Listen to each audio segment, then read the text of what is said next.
saha mayungana Gusti ingkang Maha Nasa, Gusti ingkang Maha Tunggal, Gusti ingkang Maha Welas Maha Asih tansah mayungana dhateng titah kita pun Bagong. Bapak Duli ana apa dene kok sira kadingaren? Aku ki selawase urung tau lho. Kok kongkon marak sowan yang dukuhamu ki urung tau.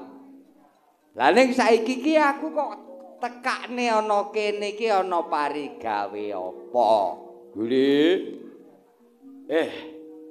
Bejo kemayangan aku duwe. Anak kaya kowe kuwi Bagong. Bebasan anak Anung Anindita kena kanggo patuladaning para warga ana ing dukuh Pringabus kene Bagong. Ya Pak, aku ngaturake bekti marang Rama Semar, muga-muga tampan ana bektiku ya Pak. Ya Duli, bektimu marang pun Rama wis ndak tampa kanthi lega-legawaning ati. Ora liwat pangestune bapakmu Semar iki tampan ana, Gong. Nggih, Bapak. Sampun kula tampi asta kalih. Kula petekaken ing Pranaja amawahana rah daging kayuanan.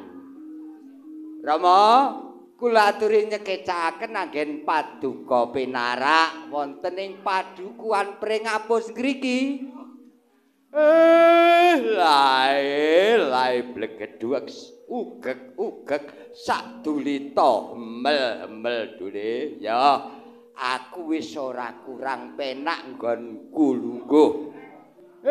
Seladyan to aku mung lungguh ana lincak-lincake kathik bet karo telek pitik iki piye iki? Padukamu ki ambok diresiki sing apik ngono piye? Iya Pak, iki mau kelalen wong Rama arep tindak kene kok nganti aku ora pati resik-resik. Kang Gareng. Mas Gareng. Aku ngaturake bekti tampan ana ya Mas. Bejo kemayangan tenan yen kaya ngene iki, Truk. Apa Kang Gareng? Aku ki selawase urung tau lho diceluk Mas karo si Bagong ki. Paling-paling ya kae wong PC. Tangane cekot ngelolokne ngono kuwi. Ning dina iki aku leh pakur makan, Tuk. Ya. Ya Duli, adikku sing bagus dhewe. Bektimu marang pun Kakang wis ndak tampa ora liwat pangestune pun Kakang tampan ana, Gong. Ya Kang Mas Nala Gareng. Wis ndak tampa bektimu ora liwat kepenakno anggonmu lungguh. Tur, Truk kok tur. Truk. Aku ngaturake bekti tampan ana ya, Truk. Iya, Duli. Adikku sing tak tresnani, Bagong. Bektimu marang pun Kakang wis ndak tampa. Ora liwat pangestune pun Kakang bae tampan ana ya, Gong. Ya Kang Petruk wis ndak tampa. Iki ana apa, Duli? Aku kok tekakne rene karo kakangmu iki. Ngene lho, Pak. Aku iki sinengkake ngaluhur saka warga dukuh Pringabus supaya aku iku dadi tuwa-tuwaning dukuh Pringabus kene. Mula saka kuwi ya, Pak. Aku nekakne Rama iki sarehne aku iki wis disengkuyung karo warga ana ing dukuh Pringabus. Aku dadi tetuane. Mula apa wae to Pak syarat-syarate wong aku iki ya urung pengalaman. Aku iki urung sepiro pengalamanku. Lah kok jebule aku ki seneng kake ngaluhur supaya dadi tuwa-tuwane ana dusun Pringapus kene, Pak. Aku mula njaluk pitutur ya, Pak. Lae blegedhuwek saugek-ugek sak dulita mel-mel. Iki ngene ya, Dole. Wong dadi tuwa kono ora enteng.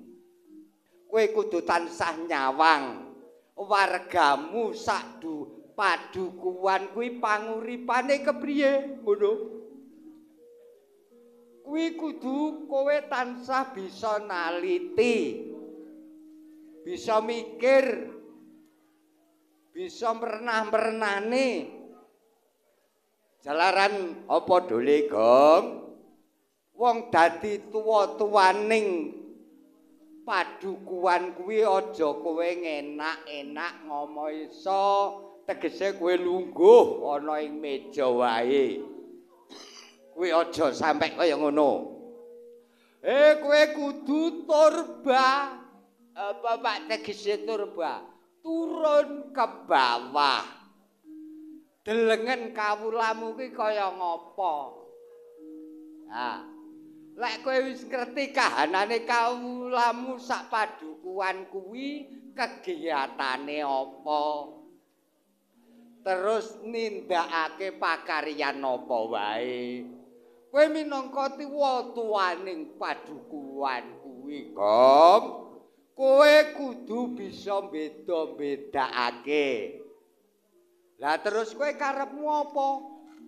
Lah aku mau banjur teko ning latarmu lah kok eneng bataku ki kae 5. Terus wedi 3 cikrak.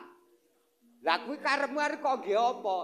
Pak, ngene ya kowe tak omongi. Aku matur tenan karo Rama Semar.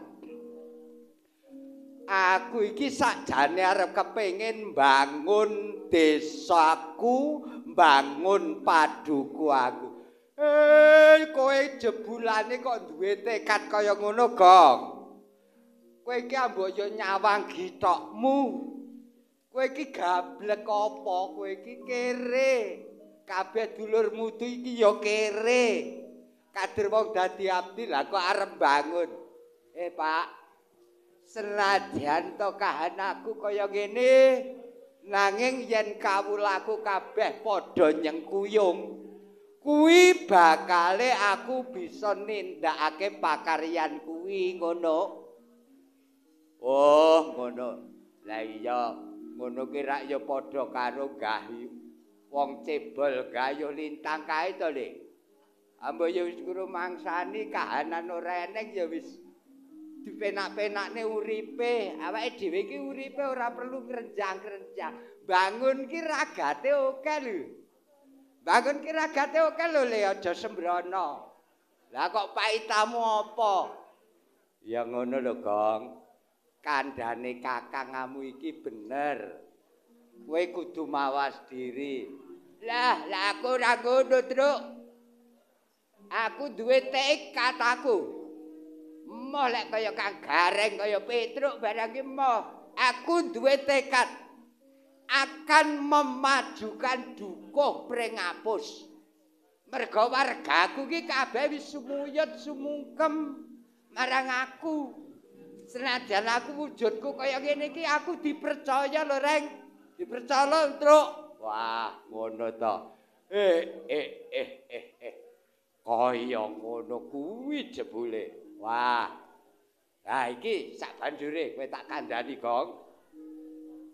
Wong dadi pemimpin kuwi kudu bisa ing ngarsa asung tulodo, ing madya mangun karsa, tut wuri handayani, sepi ing pamrih rame ing gawe.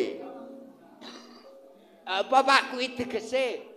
Aku lek bahasa sing ngono-ngono ki ora tak penting. Sing penting kuwi rakyatku, masyarakatku wis keplok. Oh alah. Kuwi tegese kowe iki rak pemimpin to, Gong. Pemimpin ki ing ngarsa kudu paring kena kanggo tuladha. Ing madya ana tengahing kawula, kowe iki kudu bisa yaiku nyengkuyung kekarepane kawulamu. Kawulamu ki kekarepane apa? Kowe kudu tansah ngerti. Lek pemuda ki senengane apa? Lek ibu-ibu ki kesenengane apa? Kudu tansah kok delok. Luwe-luwe kowe iki yen wis bisa mudhun marang ing tlatah dukuh Pringapus. Dalane wis penak apa urung? Wis kebagian paping apa urung? Lho ngono. Ngono ta? Ya, kuwi penting kuwi, Gong. Wah, lek perkara kuwi engko gampang anggonku ngatur, Mok. Gampang anggonku ngatur. Saiki ngene lho, Mok, sing penting ya, aku iki nekakne Rama. Sarate anggonku mbangun ki ana bleget duwek ugek sak dulita embel-embel. Kuwi terus sarate apa, Gong? Ngene, Mo. Iki sarate ya. Nalika aku turu kepati ki aku ngipi. Kowe ngipi apa, Duli? Aku ngipi ya.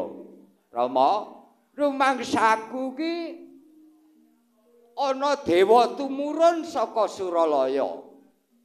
Ana dewa mudhun. Lah dewa kuwi mang sapa, Duli?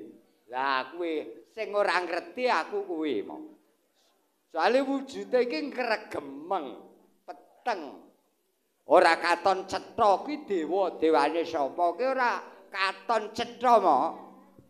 Lah terus piye, Dole? Kuwi kandha. Gong, yen kowe arep mbangun dukuh Pringapus ben bisa ayem tentrem loh jinawi gemah ripah karta tata raharja. Lah kuwi kudu ditumbali sing jenenge yaiku Jambu Dipa Nirmala.